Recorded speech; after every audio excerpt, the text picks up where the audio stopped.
رحمۃ اللہ علیہ کی خدمت میں ایک جوان آیا کرتا تھا، ایک بندہ خدمت کے لیے۔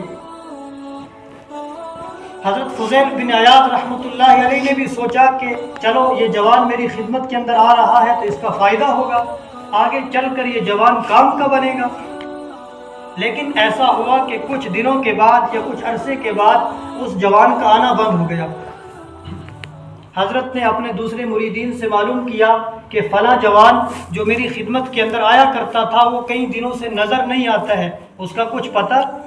تو بعض مریدین نے کہا حضرت وہ تو بیمار ہے۔ حضرت نے کچھ مریدوں کو ساتھ لیا اور عیادت کے لیے اس کے پاس پہنچ گئے۔ جب حضرت اس کے گھر پہنچے تو دیکھا وہ تو آخری سانس لے رہا ہے۔ اب حضرت اس کے پاس کھڑے ہوئے اور سورہ یاسین کی تلاوت کرنی شروع کی۔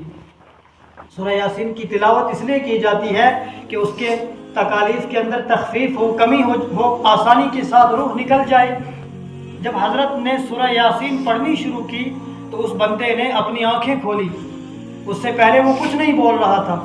جب سورہ یاسین کا پڑھنا شروع کیا اس نے آنکھیں کھولی اور کہا حضرت آپ یہاں پر میرے پاس کھڑے ہو کر یاسین نہ پڑھیں۔ کہا کیوں؟ کہا حضرت مجھے سورہ یاسین کا سننا پسند نہیں ہے، مجھے سورہ یاسین کا سننا گوارا نہیں ہے۔ حضرت خاموش ہو گئے اور پریشان ہو گئے۔ تھوڑی دیر کے بعد کلمہ پڑھنا شروع کیا، لیکن اس نے پھر آنکھیں کھولی اور کہا حضرت آپ یہاں پر میرے پاس کھڑے ہو کر کلمہ بھی نہ پڑھیں۔ کہا کیوں؟ کہا مجھے کلمے کا سننا پسند نہیں ہے، مجھے کلمے کا سننا گوارا نہیں ہے۔ چنانچہ ایسے ہی بغیر کلمے کے اس کا انتقال ہو گیا۔ لکھا ہے کہ حضرت فضیل بن عیاض رحمۃ اللہ علیہ 40 دن تک ایسے پریشان رہے کہ نہ ان کے چہرے پر کوئی خوشی دیکھی اور نہ کوئی مسکراہٹ۔ وہ اس پریشانی کے اندر کہ آخر کس گناہ کی وجہ سے اللہ رب العزت نے یہ سزا دی کہ موت کے وقت نہ تو اس کو خود کلمہ پڑھنا نصیب ہوا اور نہ سننا نصیب ہوا، اور بغیر کلمے کی اس کی موت ہو گئی۔ جب 40 دن ہو گئے تو حضرت فضیل بن عیاض رحمۃ اللہ علیہ سجدے کے اندر گر گئے اور بہت آہ و بکا کے ساتھ، گریہ زاری کے ساتھ روتے تھے۔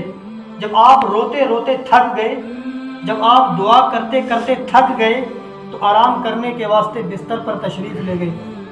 آپ کی آنکھ لگ گئی، آپ نے دیکھا کہ محشر کا میدان ہے، محشر کا منظر ہے، اور ایک کونے سے رونے کی آواز آ رہی ہے، ایک کونے سے بلبلانے کی آواز آ رہی ہے۔ کوئی کہہ رہا ہے مجھے چھوڑ دو، مجھے چھوڑ دو، مجھے رہنے دو، اور فرشتے کہہ رہے نہیں ہم نے تجھے جہنم کے اندر پہنچانا ہے۔ حضرت فرماتے ہیں کہ میں خواب ہی کے اندر دوڑا ہوا اس کونے کی طرف بھاگا۔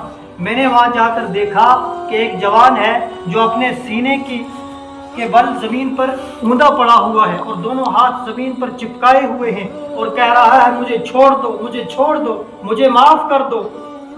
لیکن فرشتوں نے جنہوں نے اس کو گھسیٹا ہوا ہے وہ کہہ رہے نہیں ہم نے تجھے جہنم کے اندر پہنچانا ہے، ہمیں اللہ کا حکم ہے۔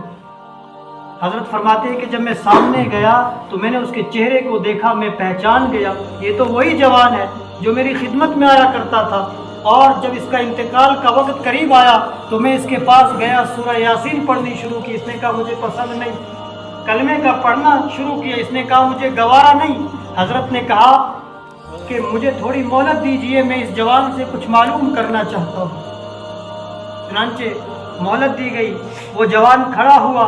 حضرت نے اس سے پوچھا کہ بتا تیرا یہ حشر کیوں ہوا، تجھے یہ سزا کس بات کے اوپر ملی؟ تو اس نے کہا حضرت جب میری روح کو اللہ کے دربار کے اندر پیش کیا گیا تو اللہ تبارک و تعالیٰ نے مجھ سے کہا میرے بندے تیرے اندر 2 گناہ تھے، تیرے اندر 2 گناہ تھے۔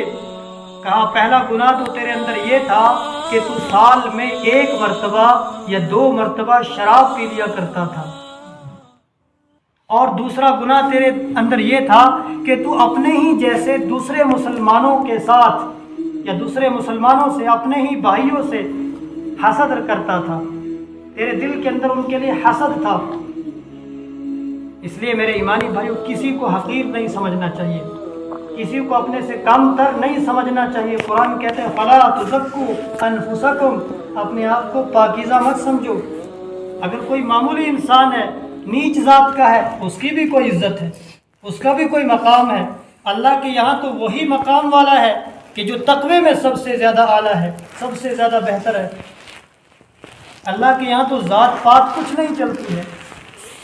قرآن نے کہہ دیا وَلَا تَنَابَزُوا بِالْأَلْقَابِ، ایک دوسروں کو برے القاب کے ساتھ آپ یاد مت کرو۔ لہذا ہمیں چاہیے کہ ہم کسی کو حقیر نہ سمجھیں، ہر انسان کو اللہ کی مخلوق سمجھے۔